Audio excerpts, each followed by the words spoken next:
Salut, salut et bienvenue à la chaîne du bien-être où nous aidons nos jeunes sœurs à développer leur bien-être émotionnel afin de jouir des grâces et talents qui résident en elles.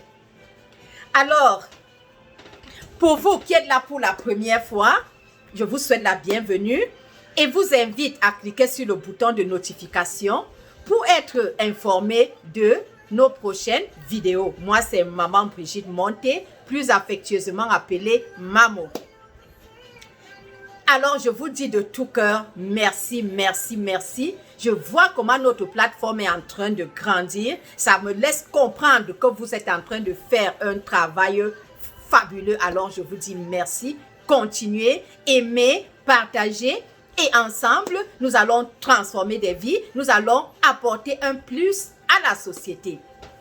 Aujourd'hui, nous abordons la troisième des 7 clés que nous avions sélectionnées pour vous aider à développer et à stimuler le bien-être émotionnel de vos enfants afin de jouir de tous les talents que Dieu a réservés pour vous à travers ses enfants.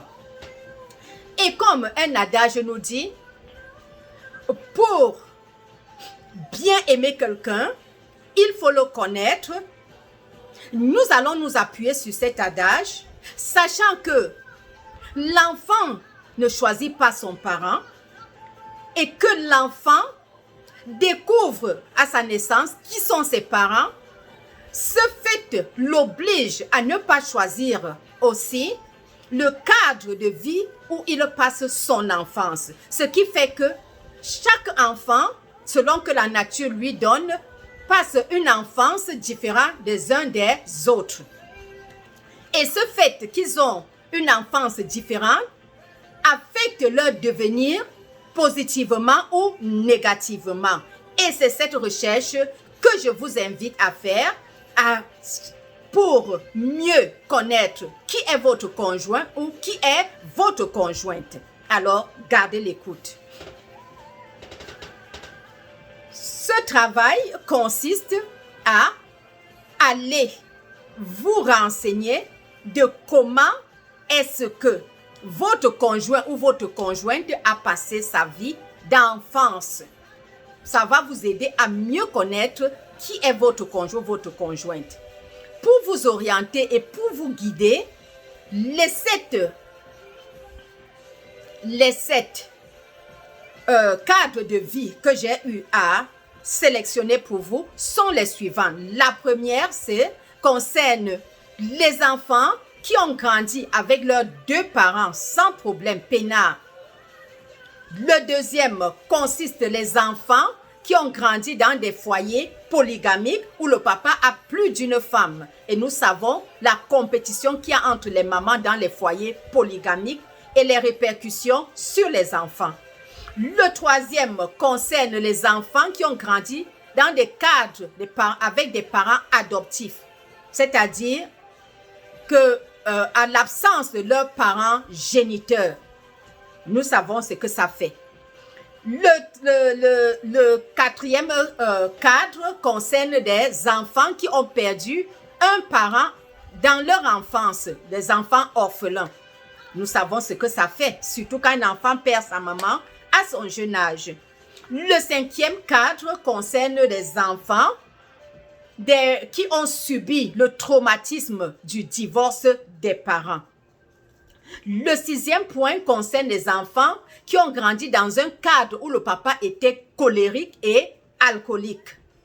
Et le dernier maintenant concerne les enfants qui ont grandi dans un cadre où, hors mariage, où ils n'ont pas eu la chance d'avoir leur père géniteur avec eux. Voilà les 7 cadres de vie que j'ai eu à sélectionner pour vous orienter dans cette recherche. Une fois que vous allez cibler le cadre qui correspond à votre conjoint, à votre conjointe, si votre conjoint peut avoir cette force de caractère de partager avec vous comment était son enfance, c'est une bonne chose. S'il ne peut pas le faire, renseignez-vous auprès des gens qui connaissent vraiment, qui le connaissent depuis de longues dates et qu'ils vous disent comment était son enfance. Ça va vous aider à mieux le comprendre et à mieux le supporter.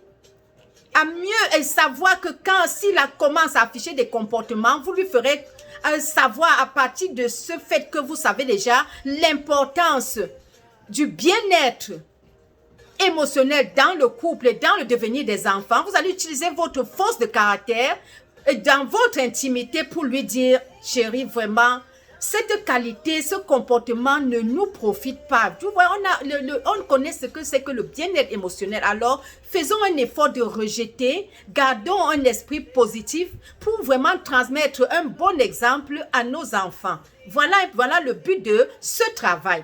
Alors, je vais partager avec vous le témoignage d'un monsieur qui nous dit il a profité d'une situation malheureuse pour faire un chemin qui a fait de lui un homme heureux dans son couple et un avenir meilleur à ses enfants comparativement à ses autres frères. Gardez l'écoute.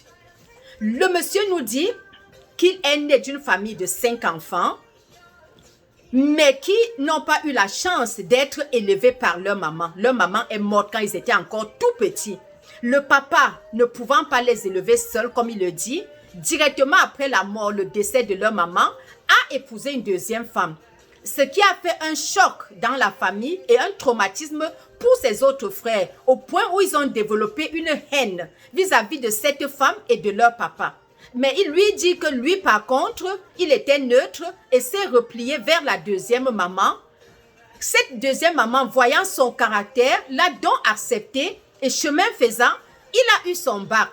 Et cette deuxième maman a demandé à son oncle, à l'oncle de la deuxième maman, de l'orienter dans le choix universitaire. Ce que l'oncle a fait et c'est le choix que l'oncle a fait pour lui a permis qu'il puisse braver son cursus pour devenir un chef d'entreprise aujourd'hui. Et ce fait qu'il est chef d'entreprise a donné lui donne d'avoir une famille paisible et un avenir meilleur pour ses enfants. Alors le monsieur dit, la leçon ici, c'est de faire comprendre aux hommes que même dans les situations négatives, nous pouvons utiliser notre force de caractère pour tirer ce qu'il y a de positif. Que cet exemple vous aide et vous amène à mettre votre force de caractère pour le bien de votre couple, pour le devenir de vos enfants et pour la société tout entière. Que le Saint-Esprit vous accompagne. Bon début de semaine. Bye.